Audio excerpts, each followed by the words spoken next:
पृथ्वी और चंद्रमा सूर्य के बारे में हम पढ़ेंगे। आकाशीय पिंड जिसे बोलते हैं। आइए हम अपना क्लास स्टार्ट करते हैं। चैप्टर रात के समय आकाश में दिखाई देने वाले आकाशीय पिंडों में चंद्रमा प्रमुख है। यह सबसे बड़ा और चमकीला दिखाई देता है। हम देखते हैं कि चंद्रमा का आकार बदलता रहता है। पूरा चंद्रमा होने पर इस पर दिखने वाले धब्बे जैसी आकृति हमेशा एक सी बनी रहती है।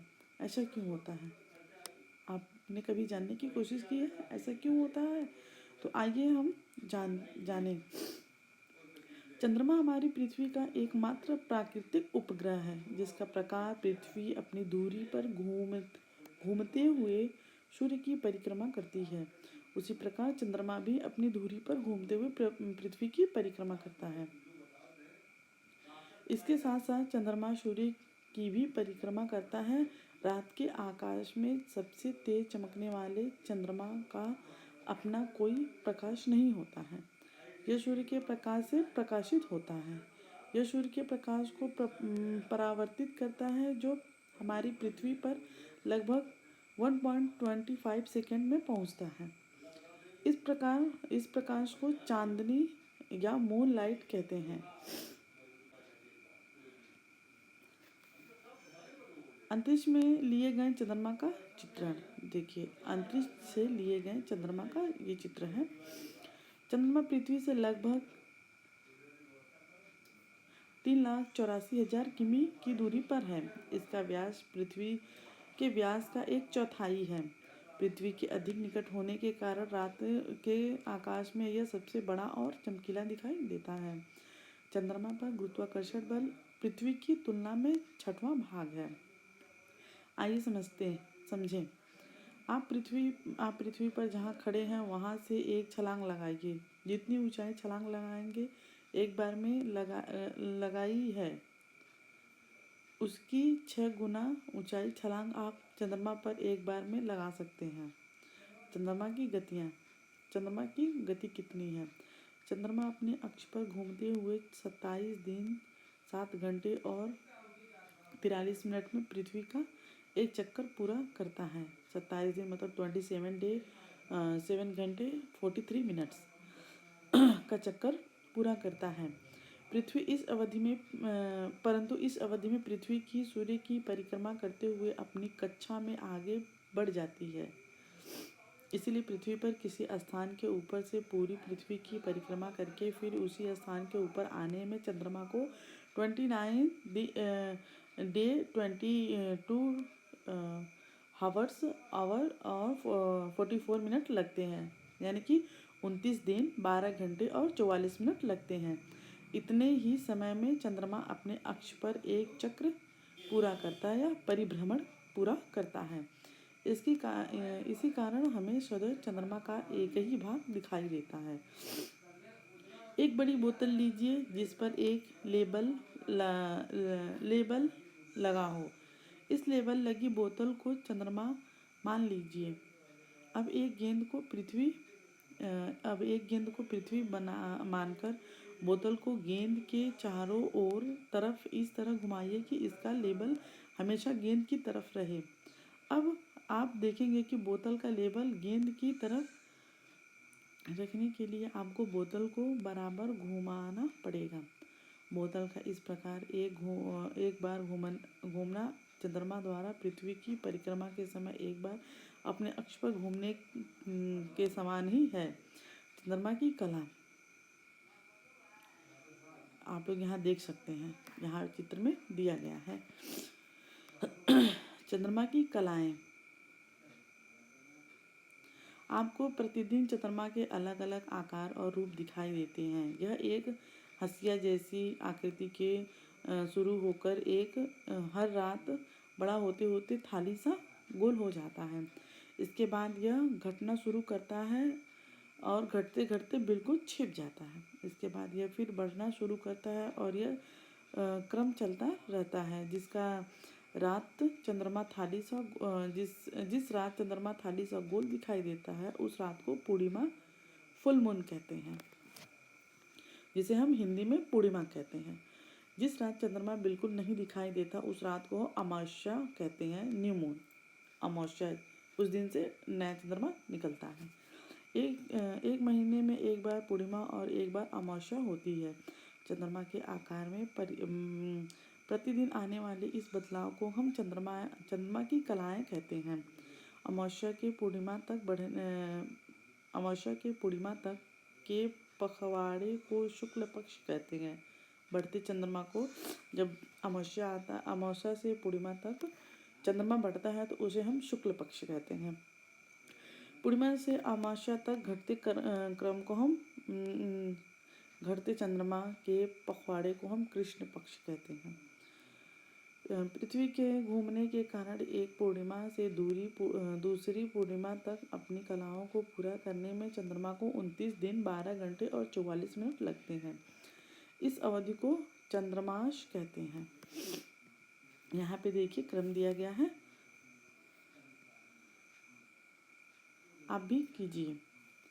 अपनी अभ्यास पुस्तिका में स्वयं द्वारा दिए गए विभिन्न रातों में देखे गए चंद्रमा के आकार के चित्र बनाइए। यहाँ पे देखिए चित्र दिया गया है और आप भी अपनी कॉपी पे बनाने की कोशिश कर लीजिएगा। विशाल अंतरिक्ष एवं विभिन्न खगोलीय पिंड, चंद्रमा, सूर्य आदि खगोलीय पिंड हमेशा से हमारे मन में जिज्ञासा उत्पन्न करते रहते हैं। आधुनिक विज्ञान और तकनीकी के विकास के मानव को अंतरिक्ष में झांकने और वहां की यात्रा करने में समर्थ बना। शक्तिशाली दूरदर्शी जिसे हम टेलीस्कोप कहते हैं और अंतरिक्ष यान रॉकेट के आविष्कार ने मनुष्य को इस योग्य बनाया कि वह बाह्य अंतरिक्ष के बारे में जानकारी प्राप्त कर सके। पूर्व सोवियत संघ, वर्तमान रूस, सोवियत संघ रूस के यूरी गागरिन प्रथम व्यक्ति थे जिन्होंने अंतरिक्ष में यात्रा की। 12 अप्रैल 1961 को वोस्तोक नामक अंतरिक्ष यान से इन्होंने पृथ्वी की परिक्रमा की। रॉकेट की सहायता से मनुष्य चंद्रमा पर भी पहुंच चुका है। 29 जुलाई 1969 को संयुक्त राज्य अमेरिका का अपोलो 2 नामक अंतरिक्ष यान चंद्रमा पर पहुंचा। इस यान से जाने वाले नील आर्मस्ट्रांग प्रथम व्यक्ति थे जिन्होंने चंद्रमा पर कदम रखा। उनके अन्य सहायत्री एडविन एल्ड्रिन एवं माइकल कॉलिंस थे। अब तक की गई खोज के अनुसार चंद्रमा पर वायुमंडल न होने के कारण वहां जीवन संभव नहीं है।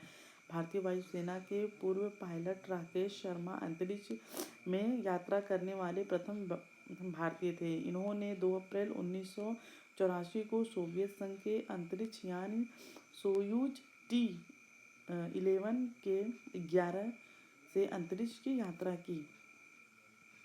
यहाँ पे देखिए राकेश शर्मा का फोटो दिया गया है। सूर्य ग्रहण एवं चंद्र ग्रहण।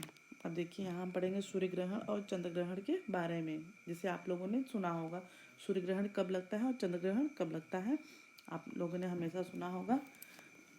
तो आइए हम इसके बारे में पढ़ते हैं। कभी कभी आपने अपने परिवार में सुना होगा कि ग्रहण पड़ रहा है, कभी चंद्र ग्रहण तो कभी सूर्य ग्रहण। ग्रहण क्या है, यह कैसा होता है, आइए जानें। प्राचीन काल में मान्यता थी कि सूर्य ग्रहण और चंद्र ग्रहण के लिए राहु एवं केतु नामक 2 राक्षस उत्तरदायी हैं। सूर्य ग्रहण के समय राहु सूर्य को तथा चंद्र ग्रहण के समय केतु चंद्रमा को निगल लेता है, परंतु यह बात सही नहीं है। भारत के महान खगोलशास्त्री आर्यभट्ट ने लगभग 16 वर्ष पहले इस मान्यता का खंडन किया। उन्होंने ग्रहण की वैज्ञानिक व्याख्या करते हुए बताया कि सूर्य ग्रहण पृथ्वी पर चंद्रमा की छाया पड़ने के कारण होता है, जबकि चंद्र ग्रहण चंद्रमा पर पृथ्वी की छाया पड़ने के कारण होता है। छाया बनाना, जब पृथ्वी चंद्रमा के बीच में आ जाती है तो चंद्र ग्रहण होता है, जब सूर्य और पृथ्वी के बीच में चंद्रमा आ जाता है तो सूर्य ग्रहण होता है। हमने अपने दूसरे की और अन्य वस्तुओं की परछाई बनाते हुए देखा है। क्या आपने कभी सोचा है कि छाया कैसे बनती है? आइए जानें। जब हम सूर्य के प्रकाश के में खड़े होते हैं तो विपरीत दिशा में पृथ्वी पर धुंधली काली सी छाया हमारी छाया बनती है। छाया हमारी आकृति के जैसे बनती है। हमारी गति के अनुसार उसका स्थान बदलता रहता है। सुबह, दोपहर और शाम को सूर्य की स्थिति के अनुसार छाया छोटी बड़ी होती रहती है। छाया सदा अपारदर्शित वस्तु की ही बनती है। इसी प्रकार बल्ब की रोशनी में भी अपनी या किसी अन्य अपारदर्शित वस्तु की छाया का बनाना देखिए। जिन वस्तु के आर पार प्रकाश ना जा सके उन्हें अपारदर्शी वस्तु कहते हैं। जब सूर्य, पृथ्वी और चंद्रमा एक सीधी रेखा में होते हैं तब यह स्थिति सिज्जिक कहलाती है। यह दो प्रकार की होती है, युति एवं वियुति। जब सूर्य और पृथ्वी के बीच चंद्रमा आ जाता है तो इस स्थिति को युति कहते हैं। यह अमावस्या को होती है। इस स्थिति में चंद्रमा की छाया पृथ्वी पर पड़ती है जिसे सूर्य ग्रहण कहते हैं। इसी प्रकार जब सूर्य और चंद्रमा के बीच पृथ्वी आ जाती है तो इस स्थिति को वियुति कहते हैं। यह पूर्णिमा को होती है। इस स्थिति में पृथ्वी की छाया चंद्रमा पर पड़ती है जिससे चंद्र ग्रहण होता है। वैज्ञानिकों के अनुसार सूर्य ग्रहण के समय सूर्य से खतरनाक किरणें निकलती है। ये किरणें हमारी आँखों के लिए हानिकारक हैं।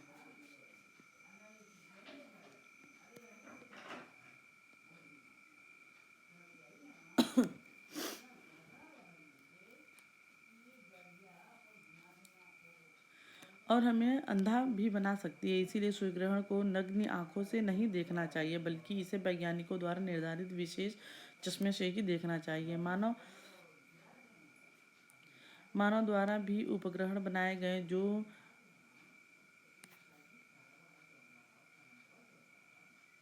गए हैं जो पृथ्वी की परिक्रमा करते हैं।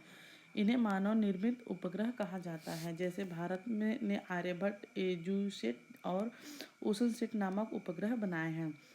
हमने देखा है कि अमावस्या को सूर्य ग्रहण और पूर्णिमा को चंद्र ग्रहण होता है। क्या आपने कभी सोचा है कि प्रत्येक अमावस्या को सूर्य ग्रहण एवं प्रत्येक पूर्णिमा को सूर्य ग्रहण क्यों नहीं होता है, चंद्र ग्रहण क्यों नहीं होता है?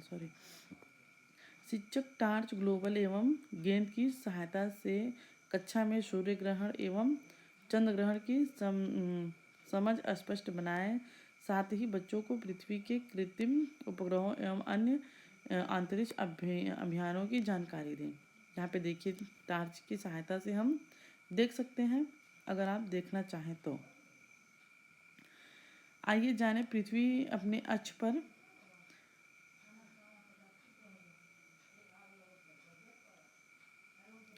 23-1/2 डिग्री पर झुकी हुई है। चंद्रमा का कक्षा तल पृथ्वी के कक्षा तल से लगभग 5 डिग्री का कोण बना है। इस कारण पृथ्वी के चारों ओर परिक्रमा करते समय चंद्रमा 28-1/2 डिग्री उत्तरी अक्षांश से लेकर 28-1/2 डिग्री दक्षिणी अक्षांश के मध्य दिखाई देता है। इस कारण हर अमावस्या को चंद्रमा की छाया पृथ्वी पर नहीं पड़ती, अतः हर अमावस्या को सूर्य ग्रहण नहीं होता है। इसी प्रकार हर पूर्णिमा को पृथ्वी की छाया चंद्रमा पर नहीं पड़ती, अतः हर पूर्णिमा को चंद्र ग्रहण नहीं होता है। परावर्तन प्रकाश का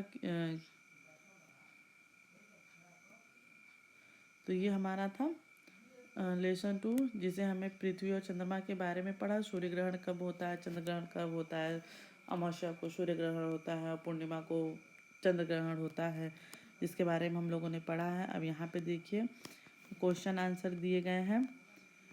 यहाँ पे